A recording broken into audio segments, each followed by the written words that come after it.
In this devastating book, which included claims that Harry left Prince Andrew with a broken nose, a bloody nose at least, after a fight.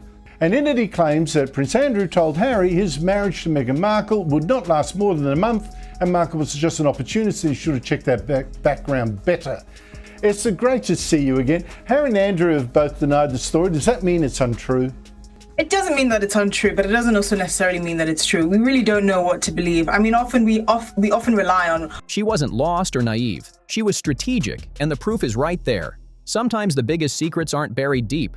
They're hiding right in front of everyone. Meghan Markle's rise to royalty might look like a sweet fairy tale of luck and charm. And most likely, the situation would have totally blown over. It's completely and utterly ridiculous, actually, I think, from a PR perspective, to even respond to this very short little statement about a fight. But take a closer look, and you'll see a string of strange coincidences that just don't add up. Every private dinner, every exclusive party she appeared at before Prince Harry, they weren't random invites. There's a quiet pattern that most people completely overlook. Long before she became a duchess, Meghan wasn't just another struggling actress chasing the Hollywood dream. She was positioning herself, step by step, towards something much bigger. For saying something behind his back and punched him in the nose. Joining me from London is writer, broadcaster and commentator Esther Kraku. Insiders from that era say she had a sharp focus and a knack for being in the right room at the right time. with those staying out there, he didn't respond at all. Like, he did try to walk back the racism allegations in his interview with ITV, Tom Bradby, I believe it was. He tried to kind of walk them back and go, oh, no, it was A British journalist who met her over 10 years ago remembers her not as bubbly or carefree, but as calm, calculating, and quietly observant. Prince Andrew and Prince Harry are two of the most popular members of the royal family, and I will not be surprised if some of the claims made by Prince Andrew about his suspicions regarding Meghan Markle turned out to be true. A woman who watched and learned before she moved. She didn't gush about fame or red carpets. She spoke about her complicated relationships, powerful connections, and curiosity about the world's social elite. Even back then, Meghan wasn't playing small. She was studying power. It was the American press too. So Harry is perfectly willing to let things that undermine his family stay out there. But when it comes to him, oh, no. He has to fight back. But yet... And the people who held it. When she brought up footballer Ashley Cole, the infamous player known for his wild nights and public breakups, her entire expression shifted. Fast. The moment Meghan realized her company knew about him, she froze, just for a second, then switched gears. She wasn't flirting or gossiping. To be true, we do know, rather infamously, that King Charles said that Prince Harry was... She was studying, observing, testing, and quietly scouting the scene like someone with a mission. Meghan had an almost magnetic instinct for timing and placement. She knew exactly which events to show up at, which rooms mattered, and whose names carried weight. Every interaction had purpose. Her smiles weren't random. The court is not going to change the court of public opinion when it comes to Harry, and his reputation is still in tatters right now. Now, her conversations weren't idle. Each one felt like a tiny, deliberate move in a game far bigger than anyone realized. Now, looking back, it all makes sense. Those early encounters weren't coincidences. They were part of a master plan. What seemed like ordinary ambition was actually precision. Meghan wasn't just chasing status. She was building it, brick by brick, behind the scenes. It wasn't luck, it was preparation. Royal biographers and many royal journalists have actually confirmed. So we do know that there was a sense within the royal family, at least consistently from William to the King to, I suspect now, Prince Andrew, that they were quite unsure about. Meghan was quietly learning the rules of the game, studying the networks, and setting the stage for something far bigger than anyone could have imagined. Her college years are often painted as harmless, a mix of studying, internships, and early Hollywood dreams. But when you dig a little deeper, the story starts to crack. The so-called study abroad tale just doesn't line up. Is still in tatters right now. Now, in terms of the book's revelations, which Harry has denied. Officially, she spent a semester in Argentina, the perfect resume booster. But then, she suddenly disappeared to Spain. No official program, no professors or classmates speaking up, no host family ever found, just pure, eerie silence. And according to a few sorority insiders, Meghan wasn't just traveling, she was networking, and with the kind of people most students could only dream of meeting.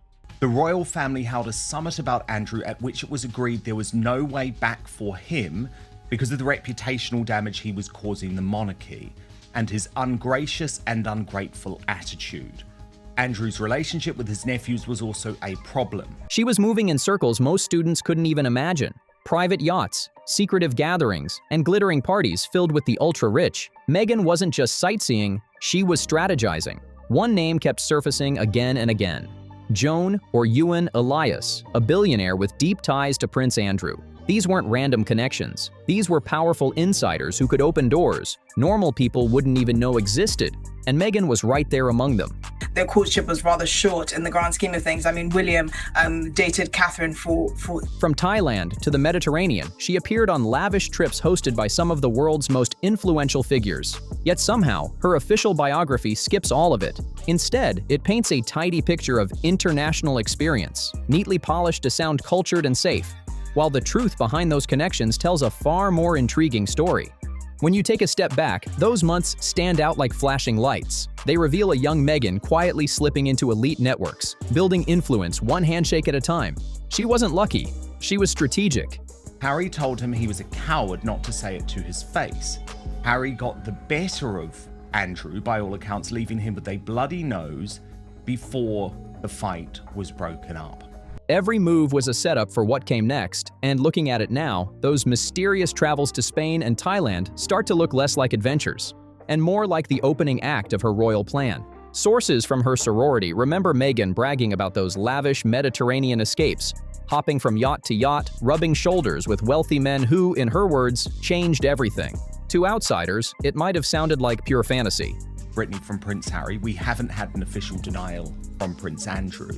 I guess all I would say, and obviously I hope to quiz Andrew Lowney about these allegations. But when you line up the dates, those stories eerily match the movements of billionaires and royals traveling in the same elite circles. And one name keeps popping up. Ewan Elias. Not some random acquaintance, not a friend of a friend, but a man deeply tied to Prince Andrew, known for introducing young women to the glittering, secretive world of luxury and power. Actually a good fit for the lifestyle that she was going to be into, but it didn't seem to be the case with Meghan, which many have suspected was... Meghan wasn't just invited into that world, she worked her way into it, one calculated step at a time. Sorority mixers, charity galas, exclusive gatherings. They weren't social events for her, they were opportunities.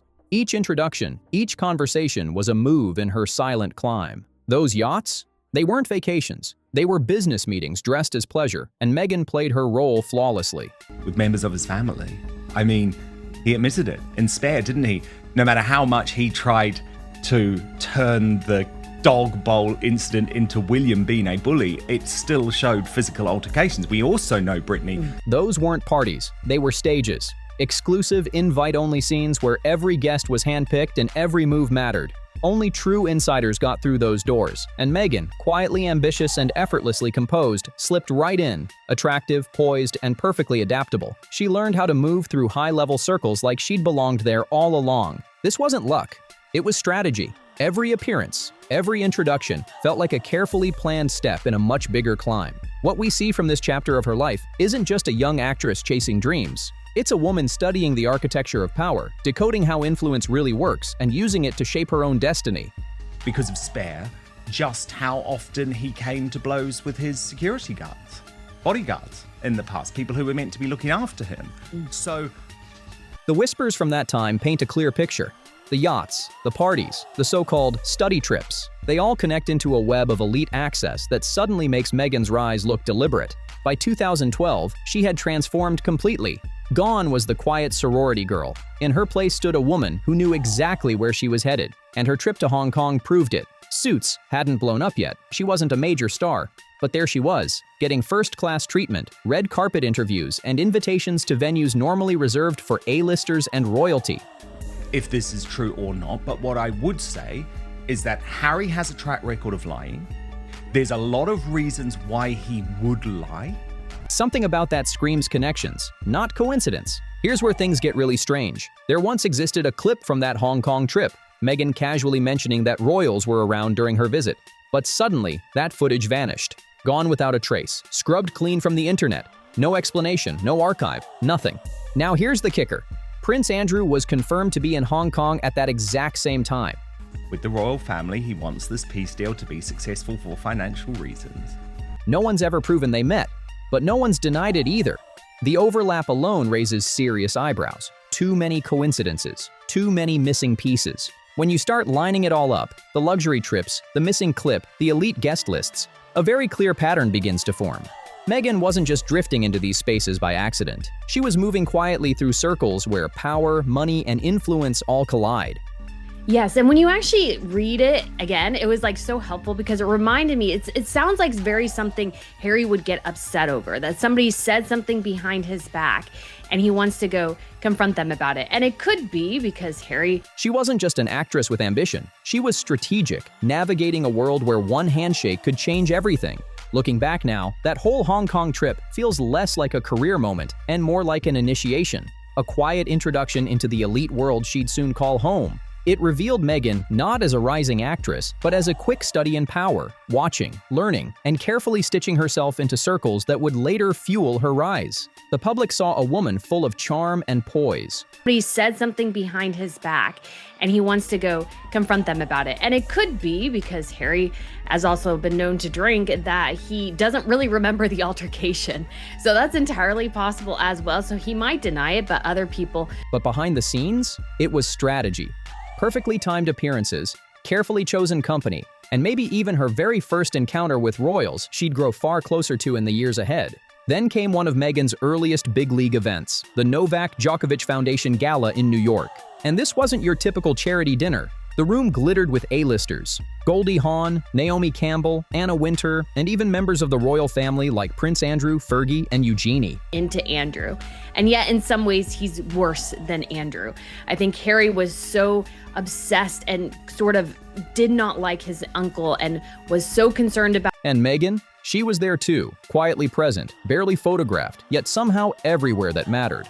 The lack of official photos says it all. She wasn't there for attention. She was there for access. There wasn't a single mention of her on the guest list, not one. Yet insiders swear Meghan was there that night. Somehow, a then-unknown TV actress with barely over 100 minutes of screen time on Suits managed to slip into a ballroom filled with billionaires, royals, and global icons. How does that even happen? Did not like his uncle and was so concerned about what it meant to be the spare. I mean, he made a whole book about being the spare, that it would not be a surprise at all if the two of them... The pattern is impossible to ignore now. Wherever Prince Andrew or his circle appeared, Meghan's name quietly hovered nearby. Not in headlines, not in photos, but always in the background, always there. She didn't crash events for fame. She positioned herself with precision, close enough to be seen, distant enough to remain untouchable. To the casual eye, she was just another pretty face in a crowded gala. Younger years, and so I could totally see this scenario. Obviously, we don't have any hard evidence at this point, but it's definitely a situation that is completely plausible. But to anyone watching closely, it was obvious. She was calculating. Meghan knew exactly how to move. Seen just enough to intrigue, silent enough to stay mysterious. This wasn't luck, and it definitely wasn't coincidence. It was access, pure and simple. She mastered the art of being everywhere without leaving proof. Every introduction, every subtle smile, every well-timed entrance built her reputation as someone who belonged in elite spaces, without ever having to announce it. Later, Andrew told Harry his marriage to Meghan Markle would not last more than a month, and accused his nephew of going bonkers. That gala wasn't just a charity event, it was a training ground, a test run for a woman quietly preparing for the royal stage. And if the Djokovic Gala was the classroom, then Soho House became Meghan Markle's playground, a hidden world where the rich, powerful, and famous networked away from cameras, and where Meghan learned how influence really worked. Access. That was Meghan's golden ticket, and she had it long before Prince Harry ever came into the picture. She wasn't just drifting through parties or charity events, she was moving with intent. He openly accused Meghan of being an opportunist and thought she was too old for Harry, adding that his nephew was making the biggest mistake ever. The source said Harry later told William he hated Andrew. Private gatherings, exclusive yacht parties, glittering cocktail nights. Every single appearance was a move in a quiet, deliberate game. She didn't just attend these events, she placed herself. Always at the right table, near the right names, saying just enough to be remembered, but never enough to be questioned. It was social chess, and Meghan played it flawlessly. The people in those rooms? Royals, producers, billionaires, influencers. There have been tensions between the two men for years, partly occasioned by Andrew being rude about Kate, referring to Catherine. They all swirled within the same rarefied circles. And Meghan? She orbited right alongside them, quietly but confidently. There are even accounts of her being spotted at Soho House, Istanbul in 2015, mingling with high-profile guests while the press barely blinked. A few photos leaked online, but no one picked them up. She was there, seen, but unseen. That's the power of her approach. It wasn't luck or charm, it was precision. Refers to Andy as, did you know what that was? A rude I word. don't. Starting I was with hoping you T, could tell me. ending with R. I couldn't work it out. What do you think it is, Jessie? Soho House wasn't just a hangout. It was her launchpad, the kind of private world where power deals and introductions shape entire futures. And Meghan, with her perfect timing and subtle ambition, was mastering it one whisper, one invite, one connection at a time. By the time Meghan met Prince Harry, she had already spent years gliding through a hidden web of privilege and power. Soho House wasn't just an exclusive club. It was a gateway, a secret passage into the very world she was preparing to conquer. And she didn't storm in with headlines or fanfare. Just asked Jessie, my producer. I was like, traitor? But that's not a swear word. Okay, William refers to Andy. I wouldn't even think that as was a swear word. No, exactly. But perhaps not as bad as the vile names his brother Harry uses. She moved quietly, leaving behind only subtle breadcrumbs that most people completely missed. By the mid-2000s, Meghan Markle's social trail had turned mysterious. Mediterranean yacht trips, secretive parties, and high-end gatherings surrounded by the wealthy and well-connected. They painted a picture totally different from the Hollywood outsider image the public bought into. And then there's the name that keeps resurfacing, Karine Ack, reportedly one of Jeffrey Epstein's last known girlfriends. Meghan was even rumored to have been photographed, or at least spotted. Harry has referred to Andy as a hoofter, an asshole, I think that is, and a twit. William has long worked behind the scenes to evict his uncle from Royal Lodge, the home he occupies in Windsor Great Park. On yachts alongside Karine and Deepak Chopra himself. Yes, the same Chopra who would later publicly praise Meghan's mentorship work for her 40th birthday. Coincidence? Maybe, but when you connect the dots, it starts to look less like chance and more like strategy. The careful rise of a woman who always seemed to know exactly where the doors of power would open next. And can't wait for the day when his father throws them both out. If Charles doesn't, I guarantee you the first thing William does when he eventually becomes king. His network was woven deep into elite and often controversial circles, including several Epstein-linked charities. This wasn't casual mingling or friendly socializing. It was a stage, one built on influence, secrecy, and power. Every handshake, every appearance, every quiet conversation mattered. During these years, Meghan's proximity to those same circles becomes impossible to ignore. Events in New York, Hong Kong, Istanbul, and across the Mediterranean reveal a repeating pattern. Nothing particularly surprised me there, Brittany, even though I think it's beautiful color and fascinating detail. Meghan quietly appearing wherever Prince Andrew or his close associates happened to be. Not in headlines, not listed in programs, but always overlapping, always near. At some point, it stops looking like coincidence and starts feeling like precision. She wasn't chasing fame. She was placing herself in the orbit of influence, visible enough to be noticed by the right eyes, distant enough to stay untraceable. And his two nephews. No, definitely not. And when it comes to the Meghan Markle comments, that was basically the comment pretty much everybody in Harry's family was making in all his friend group. Every yacht trip, every gala, every private party was another move on the board. Step by step, Meghan built a powerful network around her, one that very few outsiders could ever touch, and even fewer could truly understand. By this point, it was no longer about acting or chasing a Hollywood dream. It was about positioning, strategy, and access.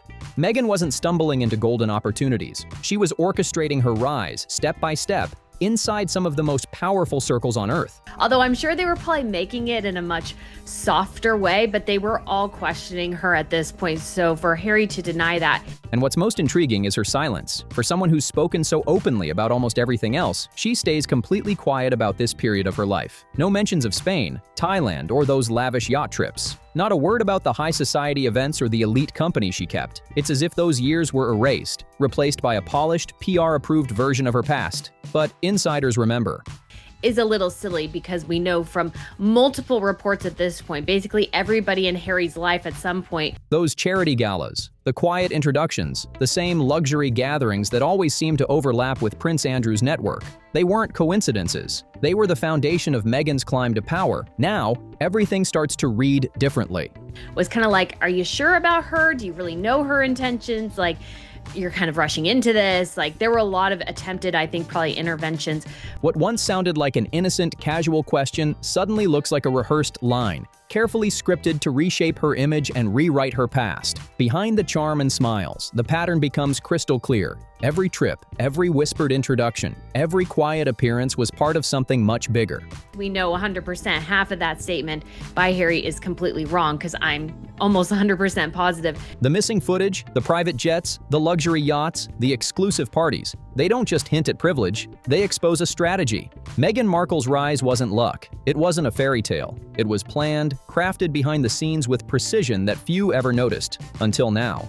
But when it comes to William, I 100% see William's obviously disdain for his uncle and why he would want him, particularly out of Royal Lodge. I mean, like, they tried to get Andrew to... And with the receipts finally surfacing, her early life story isn't a mystery anymore. It's a full-blown revelation, unfolding piece by piece. So what do you think? Was it all coincidence or a long game years in the making? Drop your thoughts below, hit that like and subscribe, and I'll see you in the next one.